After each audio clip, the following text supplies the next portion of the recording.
Mirë, përshëndetje të gjithëve, mirë se keni ardhur në Ridebate. Ky është edicioni i 8 i kampionatit kombëtar të debatit.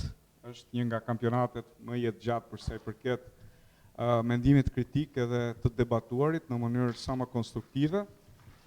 Dhe protagonistë dhe pjesëmarrës të këtij debati janë pikërisht gjimnazistët. Në këtë vit, në këtë edicion kemi përzgjedhur 35 shkolla që janë pjesë e kampionatit dhe nga ana tjetër kemi 22 bashki përfaqësuese. Ky edicion i Ridebate është i fokusuar në një temë mjaft të rëndësishme për sa i përket aktualitetit, por edhe nga ana tjetër ndërgjegjësimit që duhet të kemi ne si qytetarë të denj të një vendi, që ka të bëjë pikërisht me ekonominë qarkulluese dhe zhvillimin e qëndrueshëm. Të gjitha praktika, të cilat do t'i diskutojmë sot, duke u bazuar tek temat që keni përgatitur. Ky debat do të vlerësohet nga një juri, duke filluar nga Zyshaida Goga, është lektore në Universitetin e Tiranës, Departamenti i Filozofisë. Kemi Eliverta Muçën, e cila prej 8 vitesh tashmë është pjesë e trupës së gjykatësve dhe e organizatës Liburneti. Nga ana tjetër, është bashkuar edhe Gesara Sheu, pjesë e Departamentit të Filozofisë në Universitetin e Tiranës. Studente ekselente, më thamë. Shumë mirë. Pra kjo është juria jonë, një duar tërkitje për jurin. Por ata që janë më të rëndësishëm jeni ju. Kështu që unë dua të falenderoj shkollën Shefqet Guzi nga Gramshi, e cila rikthehet në Ridebate, dhe nga ana tjetër dua të falenderoj padyshim shkollën Sami Frashi nga Belshi, që po kështu rikthehet në këtë edicion të 8. Një duar tërkitje për ju. Mirë. Nuk e di jam njëni, po unë jam Niko, për të gjithë ju, drejtuesi i organizatës Liburneti, prej 4 vitesh tashmë, me shumë dëshirë dhe dashuri dhe përkushtim e bëj këtë projekt, sepse e kam nisur që nga edicioni i parë dhe vazhdoj të jem sot, ndoshta mund të jeni lodhur, por nuk ka problem, do më shihni edhe për këtë vit, nuk i dihet vitin tjetër. Unë uroj që ju të jeni prapë edhe vitin tjetër, edhe uroj që të jeni edhe në fazën tjetër. Pa humbur kohë do të fillojmë me debatin e parë, debatin e skuadrave, debatin ku të gjithë ju do të flisni. Do të keni mundësi 1 minutë maksimalisht, sikurse ju thash, për çdo ndërhyrje që do të bëni në mënyrë të alternuar, dhe ju e dini që në këtë debat fillojnë gjithmonë ai që mban qëndrimin pro. Por para se të zbulojmë se cili do të fillojë debatin i parë, do të zbulojmë temën për cilën do të debatojmë. Kështu që do të ftoj një nga anëtarët e skuadrës së Sami Frashit nga Belshi. Kemi ndryshuar dhe ne format zarfi. Që do të zgjedhim një midis tyre dy zarfa. Bashkitë në Shqipëri duhet ta bëjnë të detyrueshëm reciklimin për të gjitha familjet brenda familjes. Faleminderit. Mund të ulesh? Pra, e përsërisim në njëherë temën, bashkitë në Shqipëri duhet ta bëjnë të detyrueshëm riciklimin për të gjitha familjet brenda fundit të vitit 2026. Është e qartë tema? Hajde tani një nga anëtarët e skuadrës tjetër për të bërë përzgjedhjen për sa i takon qëndrimit, pro ose kundër.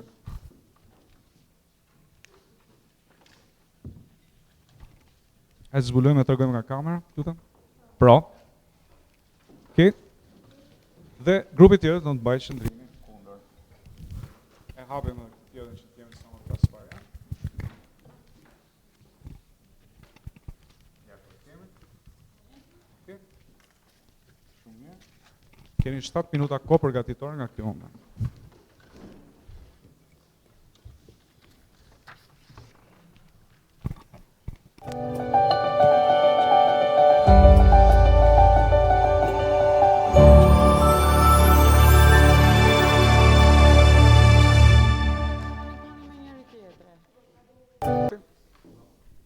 Mirë, do të vijojmë tani me debatin e parë, debatin e skuadrave. Do të filloj grupi që mban qëndrimin pro, sikurse thamë edhe më parë, Shefqet Guzi nga Gramshi. Do të pastaj në mënyrë të alternuar, pa që nevojë që të më kërkoni mua aprovim nëse duhet filloj apo jo, mund të filloni direkt në momentin që mbaron parafolsi. Mirë? Suksese.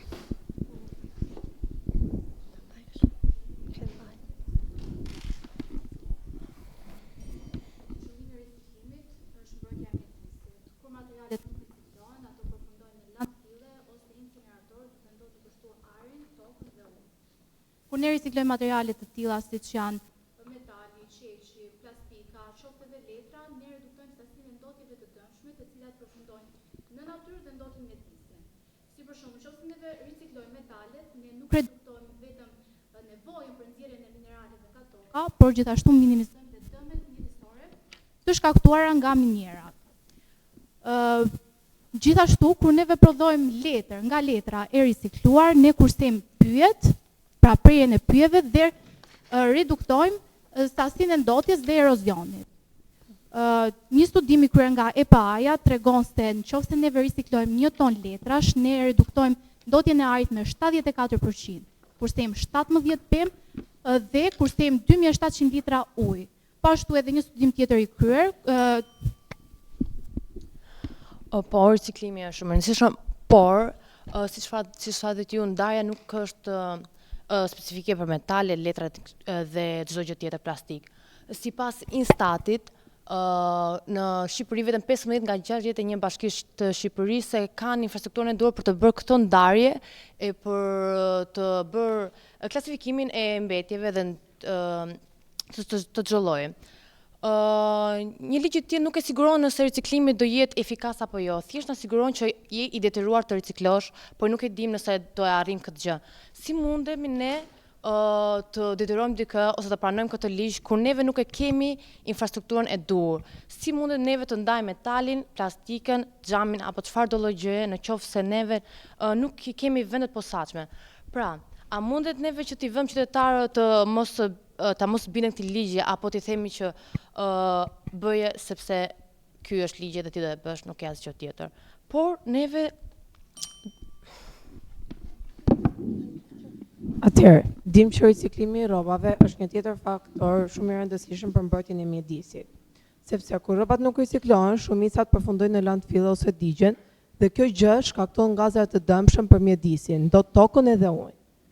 Pra, nëse këto gjëra do riciklohen, do kemi më pak nevojë për prodhim të ri që konsumon burime natyrore masivisht. Për shembull, industria e modës konsumon sasi enorme ujë, vetëm për një kanotjer pambuku duhen 2700 litra ujë. Kjo gjë na humbet goxha burime dhe dim që riciklimi do ulte nevojën për këtë konsum të tepërt. Dalim në përfund dhe sipas një studimi tjetër, 35% e mikroplastikave në oqeane vijnë nga larja e rrobave sintetike. Pra, dalim në përfundim që riciklimi do ulte ndotjen e mjedisit dhe do mbronte ekosistemet. Faleminderit. Atëherë përshëndetje, falenderoj shumë për argumentin që dhe, por më duhet të vendos pikat mbi faktin se jetojmë në Shqipëri, një vend që ekonomia e cilit nuk është aq e mirë sa mund të kemi dëgjuar në krahasim me shtetet e tjera. E dim shumë mirë që jemi diku rreth 30 vite pas shteteve tjera që janë tashmë pjesë e Bashkimit Evropian. Neve po flasim për familje që jetojnë në zona rurale, të cilat kostot e këtyre reciklimeve janë të larta, nuk mund të themi që të gjithë kanë këtë mundësi që të merren me reciklimin dhe mbrojtjen e mjedisit dhe siç e përmendi edhe shoqja që jo çdo kush e ka atë mundësinë. Pra, jo çdo kush mund t'i thuash që duhet ta bësh këtë gjë. Mendoj që nuk duhet bëhet i detyrueshëm mbi të gjitha për shkak se kostot janë të larta për familje që nuk mund të përballojnë këto kosto, se po flasin për një pagë minimale sipas statistikave ekonomike që flasin pikërisht për vendin tonë, që janë pak a shumë 250.000 lekë, por flasim për zonat e faleminderit. Edhe pse riciklimi ndikon thellësisht në përmirësimin e cilësisë së jetës dhe në shëndetin publik duke reduktuar ndotjen e ajrit, ujit dhe tokës. Landfill dhe incineratorët janë vende ku grumbullohen mbetjet dhe gjithashtu në atë mënyrë gjithashtu landfill dhe incineratorët lëshojnë gaza të dëmshme në atmosferë duke bërë të mundur të shkaktojnë sëmundje respiratore dhe sëmundje kardiovaskulare. Për arsye të mos përgjegjësimit të njerëzve, gjithashtu edhe kur shtetet nuk kanë vende për riciklim, materialet hidhen në dete dhe liçejnë duke shkaktuar dëme, siç dhe ajo shpërbashkohet në mikroplastik në zinxhirin ushqimor, duke përfunduar në konsumatorët e fundit që janë njerëzit, duke shkaktuar sëmundje. Gjithashtu, sipas një studimi të kryer nga Organizata Botërore e Shëndetësisë, në 90% të rasteve të mikroplastikës është i gjetur në ujë. Riciklimi do të ndihmonte thellësisht në përmirësimin e cilësisë së jetës, duke reduktuar këta ndotës, të cilët shkaktojnë sëmundje në organizmin e njeriut dhe gjithashtu, mbi të gjitha, ai do të përmirësonte në përmirësimin e performancës së mjedisit edhe në përmirësimin e cilësisë së jetës. Faleminderit. Atëherë po është e vërteta e çfarë ju thoni, por duhet të marr parasysh faktin që ne jetojmë në Shqipëri dhe nuk i kemi të gjitha kushtet për të kryer riciklimin. Çfarë do të thotë kjo? Atëherë nëse ne do të kishim kushte për të kryer riciklimin, ne dimë që shumica e veshjeve mund të riciklohen vetëm 1 ose 2 herë. Dhe ato sërish do të përfundojnë duke shkuar në landfille. Pra mund të themi që është disi e kot. Kjo bazohet me faktet e tjera sepse shumica e individëve akoma nuk e kanë atë idenë e riciklimit të qartë, edhe në qoftë se mund të bëhet e detyruar kjo gjë. Pra ne nuk mund të detyrojmë të tjerët pa pasur ata si fillim iniciativën për të dashur për të ricikluar veshje ose produkte të tjera. Asnjëherë individi nuk mund të arrijë ta kuptojë këtë pa pasur dhe atë idenë e kësaj kulturës, pra ta kenë në riciklim si një kulturë të jetës së tyre, gjë që ne nuk e kemi, se ne mund të shohim dhe në përditshmërinë tonë që gjëja më e rëndom që individi mund të bëjë është hedhja në tokë e një letre, kur kemi edhe koshat afër. Pra, kjo është diçka që ne na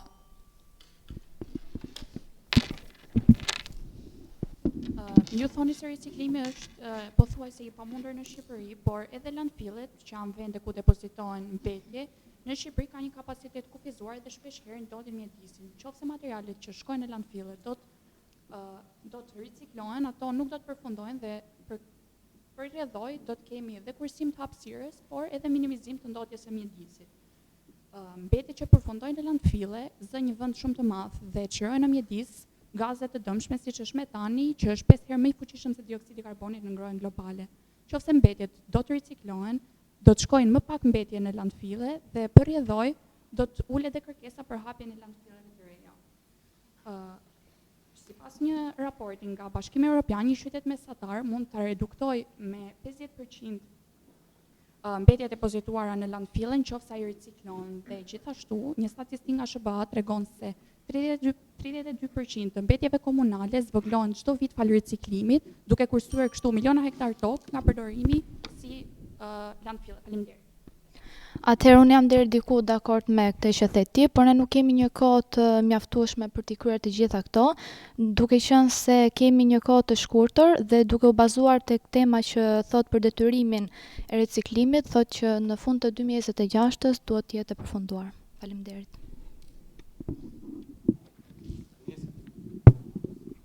Tani, nuk mund ta quaj si argument, ne jetojmë në Shqipëri, se si çdo vend tjetër, ligji është mbi gjithçka. Nëse vendoset një ligj, atëherë duhet zbatuar, se në mënyrë të drejtë për drejtë ose jo, riciklimi ndikon në ekonominë e një shteti, sepse duke ricikluar atëherë kostot e një produkti do të ulen. Por do të flas me disa statistika. Kur riciklojmë një ton qelç, kursem 30% e energjisë do na duhet për prodhimin nga lënda e parë. Pra, ulet një kosto. Gjithashtu kur riciklojmë plastik, kursem 88% e energjisë do na duhet për prodhimin e plastikës nga lënda e parë. Dhe nëse do të kishim një rritje të normës së riciklimit me 50% në çdo vend të botës, atëherë sipas studimeve do të kishte paksimin e dioksidit të karbonit të çliruar në disa miliona tonë, gjë që do të ndikonte drejt për drejt në jetën tonë dhe do ta bënte jetën tonë më të pastër dhe më të shëndetshme. Gjë që do të na duhej jo vetëm neve por çdo vend. Atëherë, ju thoni se ne jetojmë në Shqipëri nuk është një argument, por ne po flasim për një shtet kur është pasur me fakte që një kosh me Torina është si ndarë me 3 vende riciklimi për letra, për qelçe, për metale, kur e kanë hapur koshin kanë parë që të treja mbetjet janë në një njëjtin vend dhe pastaj shkojnë në të njëjtin vend dhe ju jap të sigurt që nuk janë në riciklim, por shkojnë në landfilla. Ne jemi në një vend ku bashkitë nuk kanë fonde me të cilat ato ta mbështesin riciklimin, nuk kanë fonde ta mbështesin riciklimin deri në vitin tjetër. Kjo e ardhme e riciklueshme mund të bëhet, po mund të bëhet pas disa shumë kohësh, sepse njerëzit nuk e kanë idenë e riciklimit, njerëzit duhen edukuar për riciklimin. Riciklimi nuk është vetëm një ligj që ti mund ta zbatosh, riciklimi është një mënyrë jetese e cila do të na përkiste të gjithëve neve. Faleminderit. Shumë faleminderit për argumentat që juve keni parashtruar dhe shumë faleminderit që keni theksuar që ne jetojmë në Shqipëri. Atëherë ne shohim shumë vende të zhvilluara siç janë vendet e Bashkimit Evropian dhe besoj se gjithçka e ka një fillim siç e ka shteti jonë që është akoma duke u zhvilluar. Dhe nëpërmjet riciklimit ne do të reduktojmë burimin me tepritës. Pra do të jetë një kosto më pak për shtetin, gjë që do të shkojë në një zhvillim të diçka tjetër. Riciklimi do ndihmojë në mbrojtjen e këtyre burimeve, siç janë për shembull burimet natyrore që ne kemi, mineralet, do ndihmojnë në mbrojtjen e tokës, mbrojtjen e ujit që përdoret për prodhimin e tekstileve e të tjerë. Përdorimi i materialeve të ricikluara do ndihmojë në prodhimin e produkteve të reja, pra nuk do kemi nevojë që të nxjerrim lëndë të parë të re që është një kosto më pak. Sipas statistikave, riciklimi i aluminit kursen 95% e energjisë që do të nevojitet për ta nxjerrë atë nga minerali i boksit. Ndërsa riciklimi një kanaqe alumini do të ndihmonte për të kursyer energji që do mbante një televizor ndezur për 3 orë. Pra që do të thotë që riciklimi ka shumë anë pozitive. Shumë faleminderit. Faleminderit për argumentin tuaj, por unë mendoj që ne nuk mund të krahasohemi me vendet e tjera të Bashkimit Evropian, sepse jemi diku tek rreth 30 vite mbrapa atyre për shkak të babarazisë që ne kemi. Ne mund vendosim një ligj për zbatimin e riciklimit, por a do të zbatohen këto ligje njësoj të gjithë, sepse ne kemi parë janë ndërtuar incinerator për ndërtimin e energjisë, por këto nuk janë zbatuar, duke parë në lajme të ndryshme që këto janë keq përdorur nga njerëz të ndryshëm për përfitimet e tyre personale. A jemi të sigurt ne se do të zbatohen këto ligje njësoj të gjithë? Faleminderit.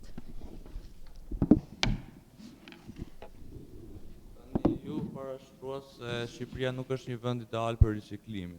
Do thosha dhe do e kundërshtoja këtë argument për arsye sepse Shqipëria këto 20 vitet e fundit ka pasur një zhvillim shumë të madh. Tani nëse bashkitë, siç e tha dhe Shore, nuk kanë mundësi ekonomike, nuk e ofrojnë fonde nga bashkia por vetëm nga shteti. Dhe shteti gjithashtu merr fonde nga Bashkimi Evropian. Riciklimi është një sektor i rëndësishëm ekonomik që ofron punësim, gjithashtu dhe rritje të qëndrueshme. Në vend që këto materiale të depozitohen, ato mund të përdoren për ricikluar dhe për prodhuar produkte të reja. Riciklimi kërkon punëtor për grumbullime e prodhim të materialeve. Ky sektor gjithashtu ofron një ekonomi të gjelbër. Sipas studimeve, sektori i riciklimit ofron 10 herë më shumë vende pune se landfillet. Gjithashtu sipas European Commission ofrohen në Bashkimin Evropian në sektorin e riciklimit 500.000 vende pune çdo vit. Faleminderit. Atëherë, për të vendosur një ligj të detyruar deri në fund të vitit 2026, mua më duket që është diçka e pamundur, sepse vetë nga Ministria e Turizmit është dalë nga statistikat që gati 37 bashki nuk janë gati për këtë ligj. Kjo dihet sepse jetojmë në Shqipëri, kushtet nuk janë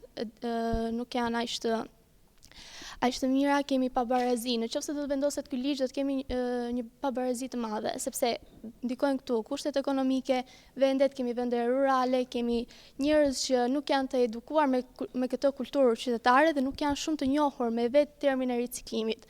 Ndaj që ky ligj të vendoset deri në fund të 2026-s, besoj se nuk është e mundur. Faleminderit. Atëherë, siç tha njëra nga anëtarët tuaja, shteti shqiptar nuk ka fonde të mjaftueshme për procesin e riciklimit. Por shteti shqiptar nuk ka fonde të mjaftueshme për procesin e riciklimit, sepse këto fonde shkojnë për nxjerrjen dhe për përpunimin e lëndëve të para të reja që harxhon më shumë energji dhe gjithashtu emeton më shumë gaze serë. Gjithashtu industritë e minierave dhe nxjerrjes së lëndëve të para ndotin shumë ajrin dhe gjithashtu sjellin dhe ndryshime klimatike.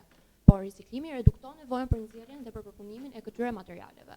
Sipas European Environment Institute, riciklimi redukton emetimet e gazeve serë me 700 milion ton dioksid karbonit çdo vit.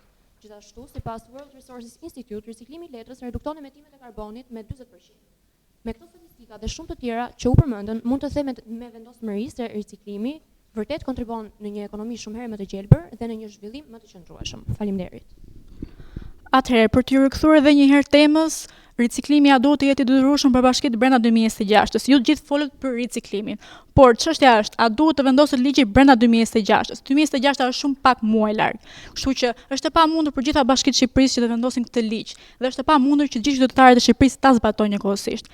Sepse dikush nga ju tha ligji është ligj. Më vjen keq t'ju them, por në rëndin e qytetarisë ne themi se ligji duhet vendosur në bazë të mjedisit ku jetojmë. Kështu që ne nuk mund marrim një ligj nga Europa, ta bëjmë këtu në Shqipëri dhe themi zbatojeni të nderuar, sepse pak a shumë 2% e shqiptarëve e din nëse din të riciklojnë ose jo mbetjet. Kështu që është e pamundur, fillimisht duhet edukimi, më pas shkojmë në riciklim e më tej.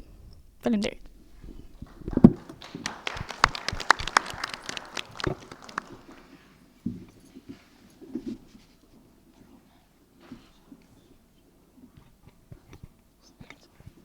Mirë, pesha do të bjerë të dy liderat e skuadrës, do të kemi në këtë përballje Arlin dhe Alfredon, që do të bëjmë pikë së pari përzgjedhjen e temës spontane. Hajde Arli.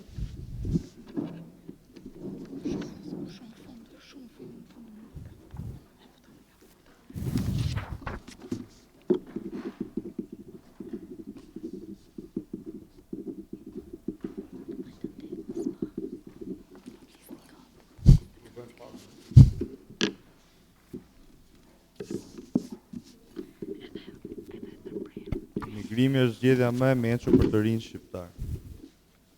Tema do të jetë emigrimi është zgjedhja më e mençur për të rinjt shqiptar. Është e qartë? Mirë, do të bëjmë tani edhe përse i takon qëndrimit që do të mbajmë dy liderat. Hajde, Alfreda. Tu.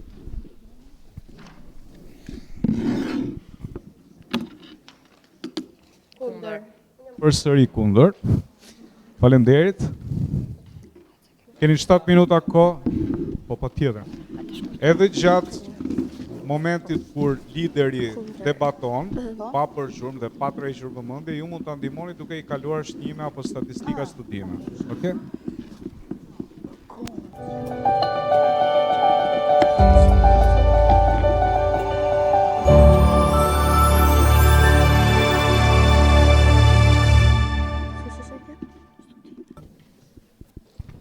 Mirë, bëhemi gati tani të ndjekim debatin e dy liderave. Në këtë përballje do të kemi Arlin dhe Alfredën. Do diskutojmë për sa i përket një teme shumë të rëndësishme që është emigrimi i të rinjve, pro apo kundër, si zgjidhja më e mirë për sa i përket ardhmës së tyre. Pro do të jetë Arli, kundër do të jetë Alfreda. Uroj që të na bindni se kush është opsioni më i mirë. Apo jo. Sukses. Përshëndetje Juria, përshëndetje skuadra opozitare. Tema është emigrimi është zgjidhja më e mirë për të rinj dhe unë jam plotësisht dakord me këtë. Për arsye se gjatë 12 viteve të fundit shohim një largim të rritur të rinjve dhe kjo nuk ndodh pa arsye. Ka disa faktorë që i sjellin të rinjt të largohen nga vendet e tyre, sepse kush do që ta lejë vendin e tij dhe të shkojë për një vend tjetër të huaj. Prandaj unë do e lidh me disa faktorë siç është siguria. Shqipëria nuk është një vend shumë i sigurt dhe kjo ka disa faktorë dhe gjithashtu edhe disa fakte. Si për shembull në rastin e dieshëm që ishin ndodhur 5 vrasje për 2 orë.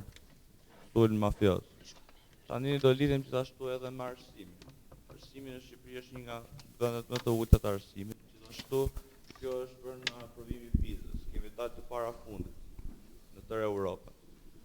Arsimi në Shqipëri nuk ka edhe në fondet të caktuar, për arsye sepse shteti buxhetin që ka përdor vetëm më pak se 5% për arsimin, gjë që sjell që studentët mos të kenë arritjet maksimale që duhet të kenë në arsim.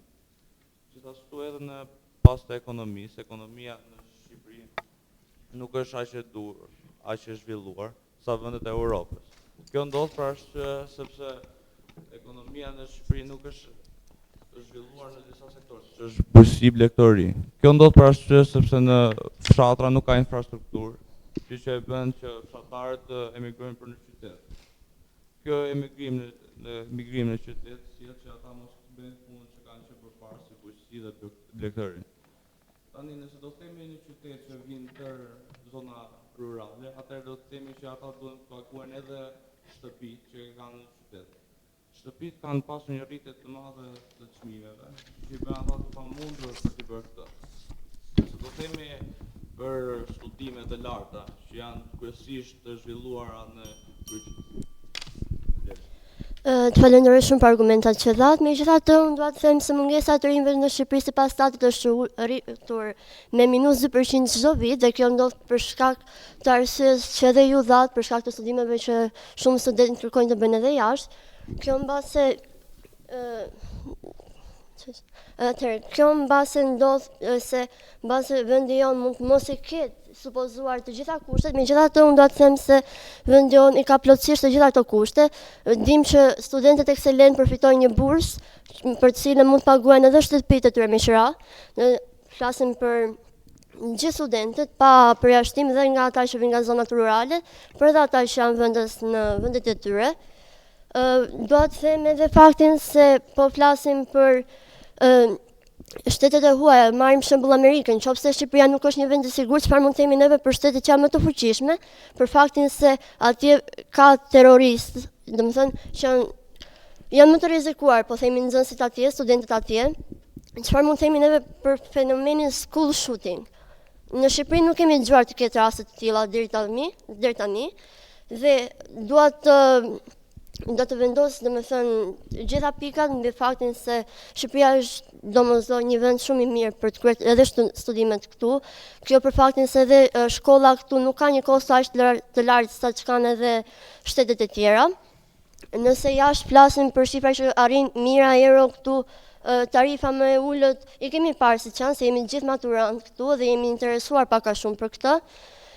Flasim për humbjen e identitetit shqiptar, nëse shkojmë neve jashtë, çfarë do ndodhi me identitetin ton? Çfarë do na ngeli neve si shqiptar që jemi? Kemi pastaj edhe mungesën e studentëve që nuk mund të kontribuojnë më pas në vendin e tyre, pse të përfitojnë për shembull për investuesit e jashtëm në territoret tona, kur shumë mirë jemi neve të zotë të investojmë në tokat tona. Faleminderit. Tani, skuadra opozitare sapo tha që Shqipëria ka shumë mundësi për arsimin e të. Unë do thosha të kundër, sepse arsimi në Shqipëri është një nga më të ulët siç e caktova, prandaj nuk është se ka një mundësi aq të mirë. Nëse do flasim për Universitetin e Tiranës dhe bursën që sapo thatë, bursa është për nxënës ekselent 300-400.000 lekë, ku shtëpitë kanë vajtur me qira 400.000 lekë, 500.000 lekë. Nëse ata do pagunin vetë shtëpinë, atëherë ku i kanë të ardhurat e tjera për shkollën? Nuk i kanë apo. Kjo sepse kjo rritje ekonomike, rritje e inflacionit që ka ndodhur në Shqipëri nuk i jep mundësi studentit që të arsimohet në gjendjet maksimale të tij. Prandaj gjithashtu universitetet ofrojnë dhe exchange students, që ju mas e dini besoj që ata studentë mund të ikin jashtë vendit për të ikur në një vend për të studiuar në një vend më të mirë, dhe gjithashtu i ofrojnë edhe kushtet, shtëpinë, edhe një pagë, edhe një punë. Prandaj do thosha që ti sapo the për Amerikën që ka school shooting, e jam plotësisht dakord. Amerika është një vend i madh, prandaj nuk mund ta krahasoj me një vend të vogël të Shqipërisë. Shqipëria mund të jetë sa 1/5 e New York. Të Shqipëria. Amerika, New Yorku është vetëm 1 nga 50 shtete që ka Amerika. Prandaj në përqendrimin e tërë këtyre vrasjeve që kanë ndodhur, do të thosha që Shqipëria ka një përqendrim më të lartë. Nëse do thoshim për universitetet jashtë vendit, të cilët kanë tarifa shumë të larta, jam dakord nëse do flas për Amerikën, por Europa nuk ka aq larta sa Shqipëria. Nëse i ka aq të larta, mund të ketë me 10 ose 20% më të larta, dhe kjo ndikon në nivelin e arsimit që është më i lartë. Dhe gjithashtu, nëse marroni një universitet jashtë vendit, jashtë Shqipërisë, kemi shumë mundësi për vende pune që mund të ketë në atë vend. Duke pasur këtë mundësi, unë do të thosha që Shumë faleminderit. Dhe një herë po flasim për studimet jashtë. Po themi se shumica e studentëve që zgjedhin të shkojnë jashtë, shkojnë deri në atë pikë sa gjendja e tyre emocionale mos i përballojë më pas streset e shkollës apo ankthi që mund përjetojnë gjatë periudhës që ata qëndrojnë atje. Po flasim për ambientimin që e kanë shumë të vështirë, sepse po shkon në një shtet të huaj, nuk e ke idenë se çfarë do të gjejë ty atje. Nuk e ke idenë se do jesh i aftë krijosh shoqëri apo jo, nuk e ke idenë nëse ajo dek që ti po shkon atje për të studiuar do ja arrish dëshirës tënde. Dhe ku më mirë se Shqipëria për t'u kthyer këtu dhe për të vendosur rrënjët e tua aty ku ke lindur.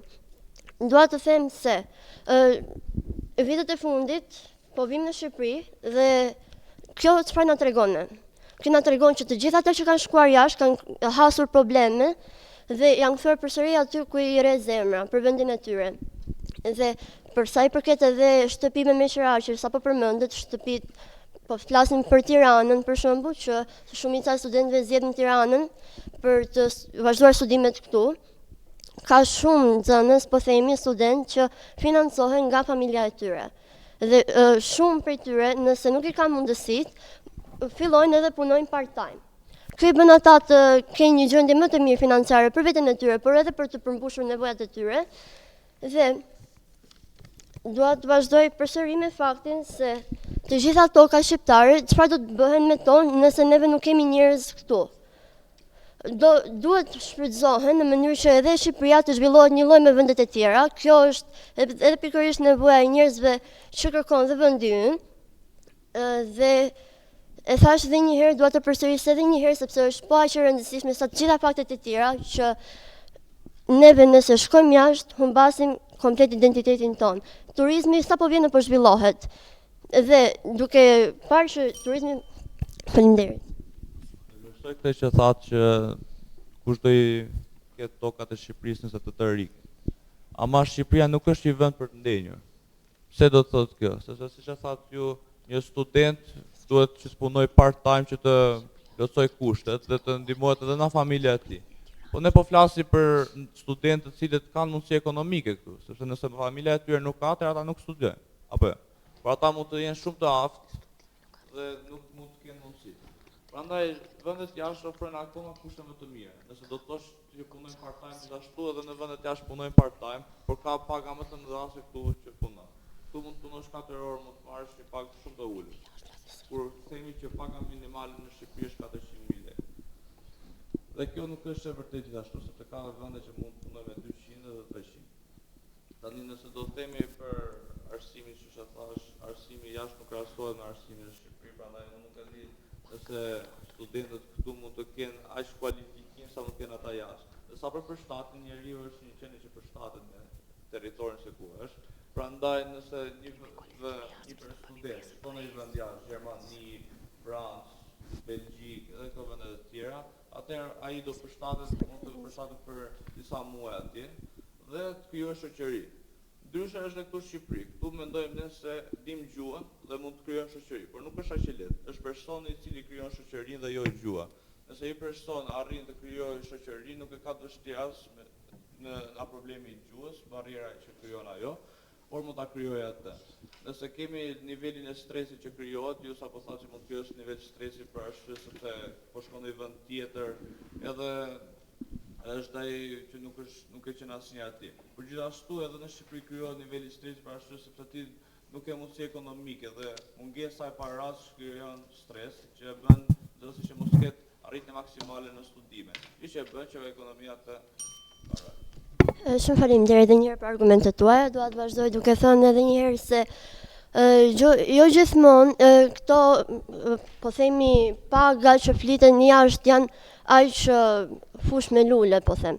Sepse nëse atje pagat janë më të larta, kjo do të thotë se edhe jetesa atje është edhe më e lartë. Kushtet atje janë edhe më të larta. Nëse po flasim për paga që arrin sipas stateve mira euro apo disa euro, atëherë edhe jetesa atje është goxha e shtrenjtë. Nuk e di nëse e keni dëgjuar për shembull, po nëse atje kërkon thjesht të marrësh me qira një apartament, kjo do të harxojë ty më shumë se gjysmën e rrogës, po themi. Çfarë do të mbeti ty si student, çfarë do të mbeti ty më pas për të ruajtur për shkollimin tënd atje, dhe dua të them edhe këtë që domosdoshmërisht gjuha është një faktor shumë i rëndësishëm që ti të socializohesh me njerëzit e tjerë.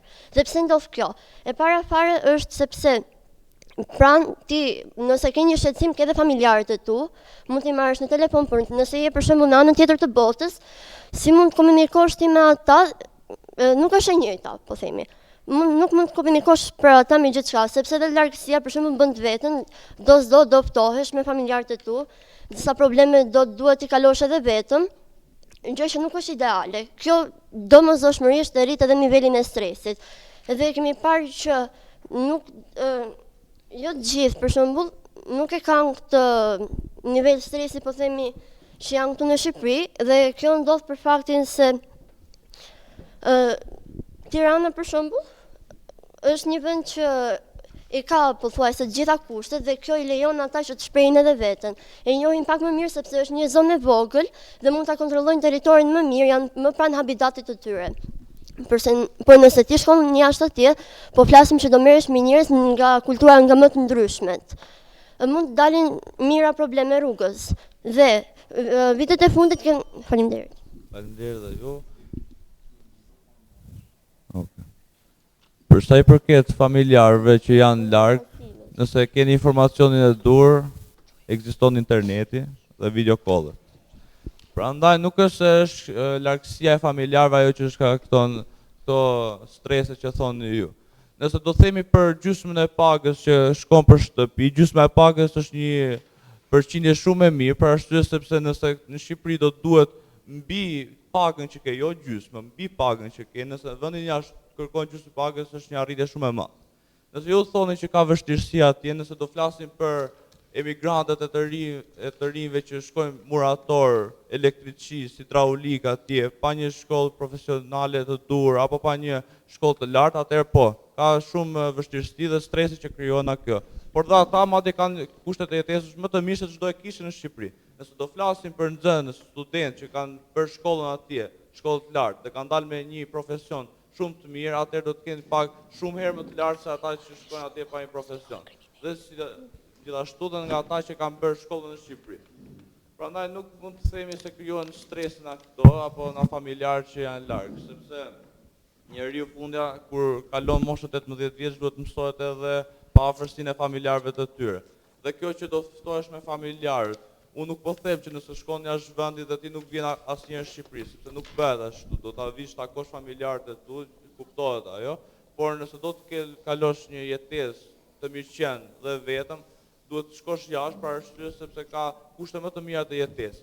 Ju sapo thatë që kushtet e jetesës atje, siç janë dhe pagat më të larta, janë gjithashtu dhe çmimet më të larta. Çmimet më të larta janë me Shqipërinë, gjithashtu shumë më të larta, jam dakord me këtë, por pagat e mbulojnë atë, tërë atë kushtet e jetesës. Por gjithashtu gjë më të rëndësishme përveç arsimit,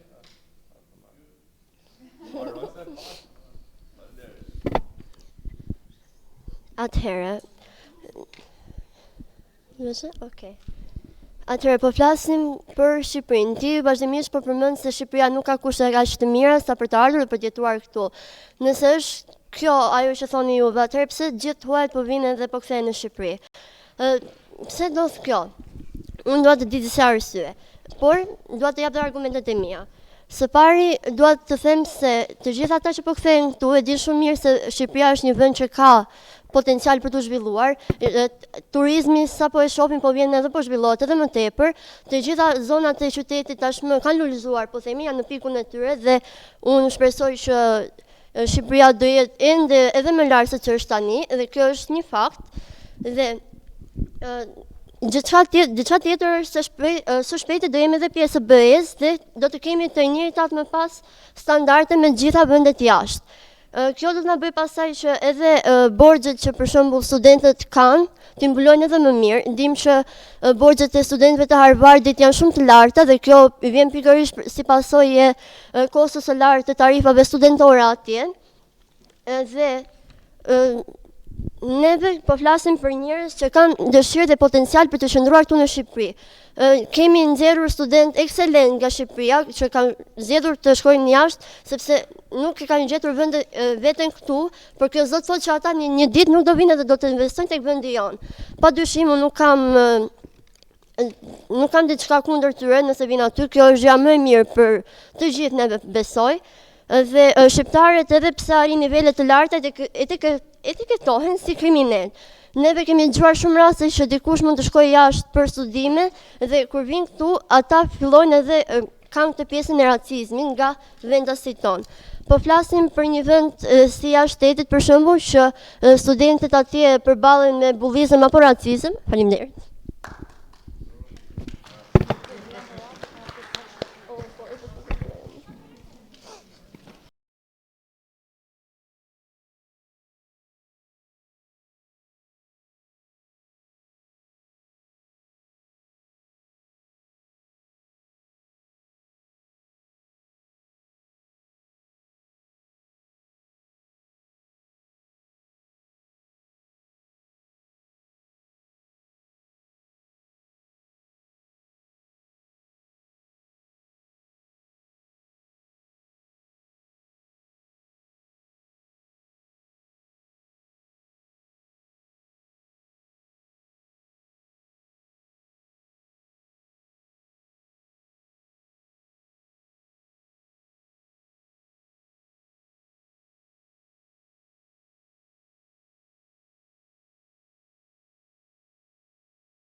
gjurmë shumë të mirë, le të themi si intelektual në çfarë do lloj fushe ku ju të operoni. Sepse ju po fuqizoni mendjen tuaj dhe mendja gjithmonë do jetë me ju, pas jush edhe për ju. Pra, nuk ka investim më të mirë se sa investimi i mendjes. Mendohet dhe vlerësohet në fushën e mendimit kritik që debati të jetë një nga teknikat që ndikon më së shumti në, le të themi, forcimin dhe përmirësimin e të menduarit dhe strukturës trurit, qose keni dëgjuar për lobin frontal që është shumë i rëndësishëm për marrjen e vendimeve, zgjidhjen e problemeve, kreativitetit e tjerë. Pse po ja them gjitha këto fjalë? Po ja them të gjitha këto e para për t'ju inkurajuar që ju të vazhdoni rrugën e debatit dhe të mendimit kritik, të vazhdoni t'i peshoni mendimet tuaja, dhe t'ju përgëzoj që ju kishit hulumtuar, kishit gjetur burime, e kishit marrë seriozisht, pra ishit të përgjegjshëm në debatin në të cilin ju ishit të përgatitur dhe sollët goxha konceptet mira që lidhen me ekonominë qarkulluese si landfillet, incinerator, metani, karboni, ekonomia e gjelbër e shumë të tjera. Por në debatin midis liderave që ishte një debat spontan, siç e vut re, ai tempi dhe energjia që ishte në fillim, ra, sepse kur themi lider, ky formati përgatit edhe liderat. Liderat duhet të kenë një debat i cili duhet të ndesë dhe duhet pikzoj më shumë skuadrën, duhet mbështes më shumë skuadrën. Që do të thotë, debati mes liderave ndoshta vlerëson më shumë përgatitjen që ju keni bërë në fushën e leximit dhe hulumtimit në këto vite. Por edhe pak fryma në grup edhe mënyra se si ju i ndihmuat liderat nuk ishte ajo ndihma më e mirë që mund t'i jepnit atyre, sepse në shumë raste disa ishin thjesht dëgjues aktiv dhe nuk po i furnizonin liderat me argumenta. Kur nuk përqendrohesh në linja, pastaj debati merr dhe vazhdon dhe flet për temën çfarë të na kujtohet.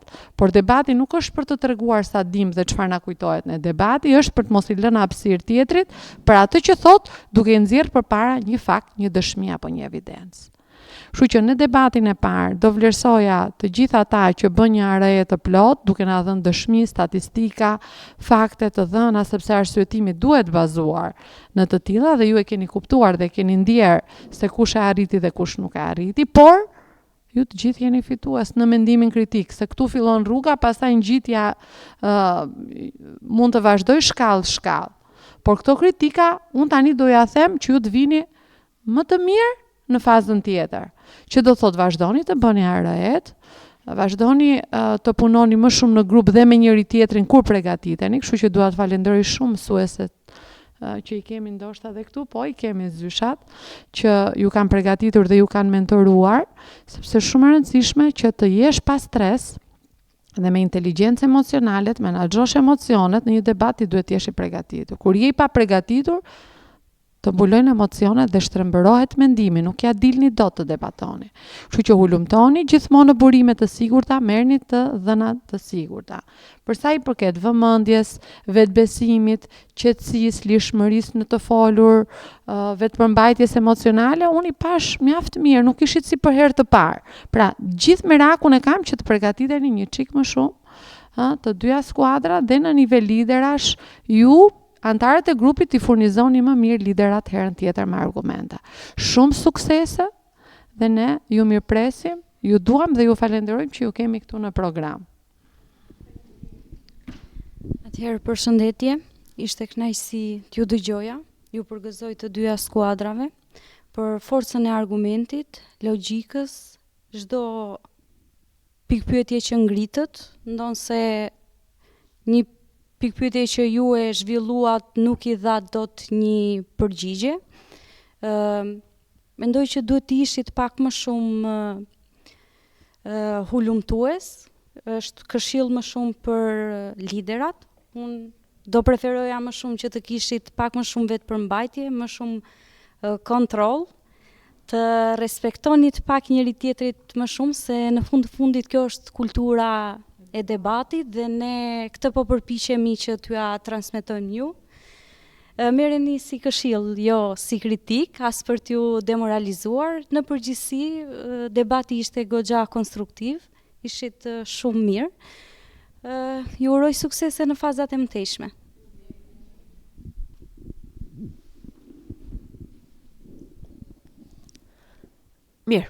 Roli im është fatkeqësisht ai të dhoni të pikëve.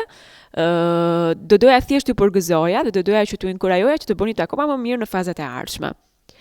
Dhe pikët për ditën e sotme janë Shefqet Guzi 193 pikë, Sami Frashëri 179 pikë.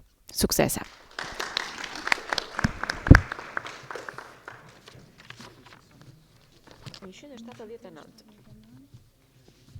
Shumë suksese.